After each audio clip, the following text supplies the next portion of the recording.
Hello, this is Miss Deegan, and this is your Wednesday lecture on organization. I'm going to talk about both the content of the 2B strand, which is about setting and moving setting into the world of values, and then I'm going to show you what that looks like in a claim paragraph. I'll use a model of my own, and I'll talk about how this claim paragraph this week is just a little different than what we've done in the past. So this week here are all of the strands we're looking at. There's only 7 strands in the AP Lit curriculum. This organization assignment is focused on the 7th, the writing strand. 7A asks you to develop a paragraph that includes a good, strong claim with evidence from the text. Notice we're still in the world of just a single paragraph. We haven't moved into the full essay yet, but we're building towards that. What this is going to contain in terms of its content, because you have to write about something, is the second strand, the one about setting. So this week is about setting. The creative analysis assignment is about identifying setting as it's expressed through imagery. I've already seen some great posts about that. And now we're considering, so what is that for? Why does that matter? What does the setting do to the story and in today's prompt to the characters themselves? So we're exploring impact, especially that last bullet point here, how setting reflects values of the time and place, setting affects characters and narrator. There's 2 layers to this. So I say the values of Lord of the Flies. Well, what are the values of the places in Lord of the Flies? Culture comes with values. Individuals in the culture, they take those values on. We are usually the product of a couple different cultures or more, and we pull the values in that connect with us. That's going to be true here too for the boys in Lord of the Flies. So where do they come from? There are 3 places in the novel, although some are becoming rapidly less important. There are the home countries, the society from whence they came, and the strong values associated with that civilization. There is the island itself, which has its own character and its own set of values. And then there is the third, which will become the most important in the book. There is the civilization that the boys are building on the island that marries their home country culture and values with this island culture. So when they do that, when they begin to merge those 2 into themselves, then what are the values that it brings out in them? What are the values that the setting points to in character? Each character has developed a set of values from the places where they live, and those values will continue to change. You'll know already how far along in the book you choose to study will drastically change your answer to this question. The longer they're on the island, the more their values are going to reflect number 3 here, that last piece. So what this looks like in very clear format is simply write a claim with supporting evidence in response to this prompt. How does the setting reveal the values of a character in Lord of the Flies? Pick just one. So there's a lot of things going on in this prompt. You have to identify what you think the setting is quickly. You have to identify the character that you're choosing, and then you have to bring in their values. What values are they expressing? This is a multi-layered prompt that should give you a lot of rich space for your own analysis. But we've got to pause here and acknowledge the differences between this assignment and previous assignments. This was my previous claim paragraph from Good Country People. I was able to collect evidence from only a few changes throughout the text with a very specific focus. It was a 10-page story.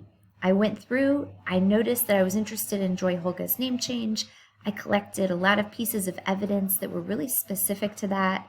It didn't take terribly long because it was a short piece. And then I came up with this claim. It was a 1-sentence claim, and I could conceivably defend it entirely in a single paragraph, which I did. What makes this different? In a good claim paragraph, you have a statement that requires defense with evidence from the text. No matter what kind of text it's about, this is what it has in common. You make a claim, a good opinion-based statement. You've already worked on this skill several times. You identify details and evidence from the reading. But this is where it's different. This is new. I have not given you a specific short piece to focus on. I've given you a book. I have given you 4 chapters. That's a lot. It's about 90 pages. That is where you have to come in. And as you collect evidence, you're going to find that it's a little bit more inchoate is the word that I use. It's harder. So let's consider this today. The last piece, of course, what you'll do in your claim paragraph, defend the claim, put the pieces together, start with the claim, and then you'll build 4 to 6 sentences alternating between pieces of evidence and your analysis of that evidence, building always to a point with impact, building to a destination, a point that answers, so what? All right, so let's consider what we have to do and try to break down that process a little bit. Here's again the prompt. How does the setting reveal the values of a character in Lord of the Flies? We have 90 pages to work with. We're not going to start by rereading all 90 pages to find answers to this question. Instead, we're going to look at it through the lens of character. As I think about characters, 4 come to mind. And for me, I'm going to immediately answer that question. I'm going to immediately try to figure out what my impression of the answer is. And then I'm going to choose the one I like the most, the one that's the most compelling to me, to begin building my argument. For that, I'll have to go back and find evidence. But first, I have to make some choices. So I could pick Piggy, Ralph, Jack, or Roger. You could pick others, but these are the big 4 that come to mind for me.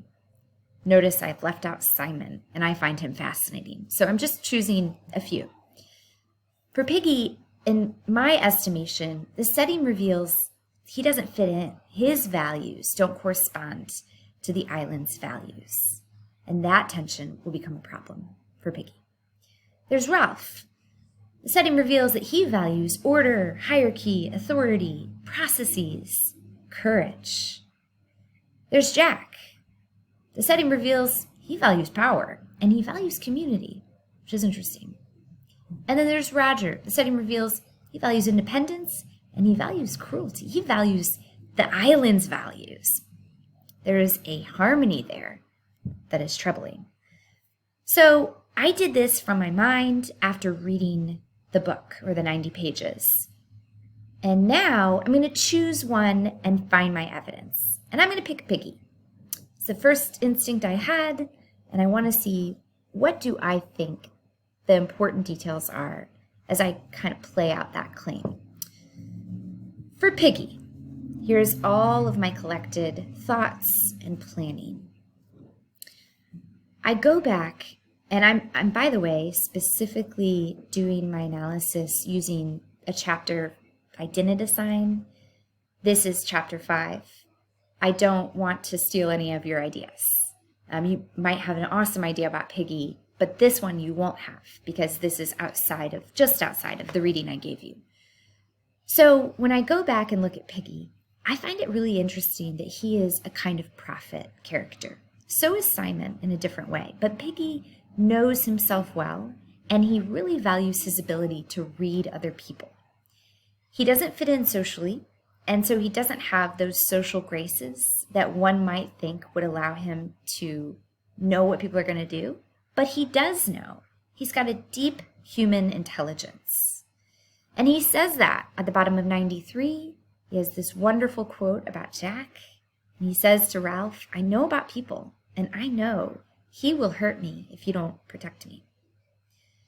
He values vision. He values his inner vision. He values the ability to foresee and predict the actions of people. He cultivated that value in the home countries, but he's going to use it here And here, it might just be the thing that saves his life on a daily basis. There's another thing that I found interesting, and I'm going to put this in here and come back to it later. Ralph agrees. If I go back to the beginning of that chapter, he identifies himself as a thinker, but he says, I can't think like Piggy. Piggy has the brains. Ralph was an expert in thinking now, and he could value the thinking that he sees in Piggy. So we have a different character affirming this value of Piggy's.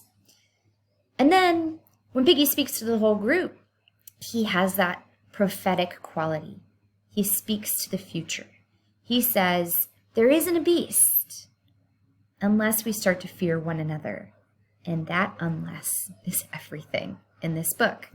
So there's a lot here, and I feel confident that I can begin defending a claim.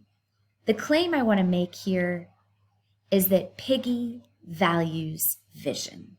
That's his value, and it's revealed by the setting that he's come from. So I'm putting it together. My red is the claim, and everything else is my defense.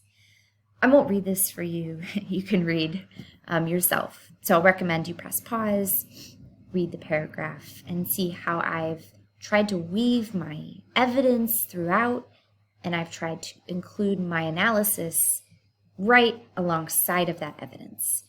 Even looking at it visually, you can see about 20 to 30% of my text here is from the book, and that's what it should be for you. 20% is a good number to shoot for. All right, give you a second to press pause and read it. Right, now, I'm going to include one last little detail here for you, because this is a preview of where we're going to be going. I think it's interesting that Ralph also notices the prophetic quality in Piggy. I'm not going to include it in my claim paragraph. It's separate, but it's linked. Now, with that in mind, I feel confident that I have somewhere to go.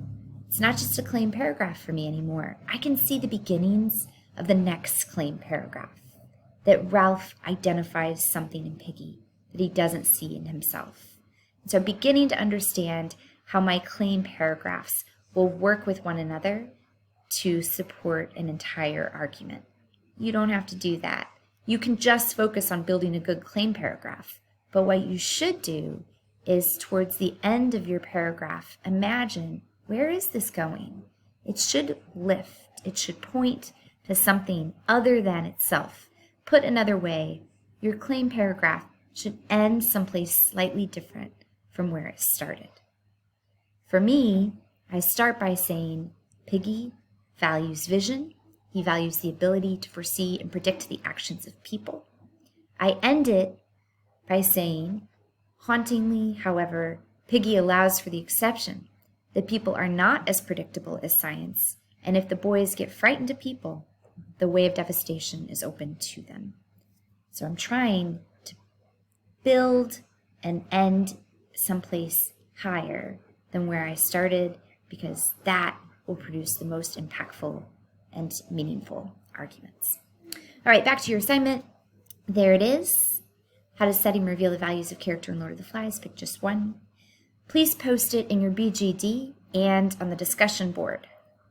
For my part, I'm going to go to your BGDs and I'll do a good amount of feedback for you, comparing and contrasting your last really strongly revised paragraph from Good Country People to this new one. We'll try to notice some things that you're doing there. Let me know if you have any questions.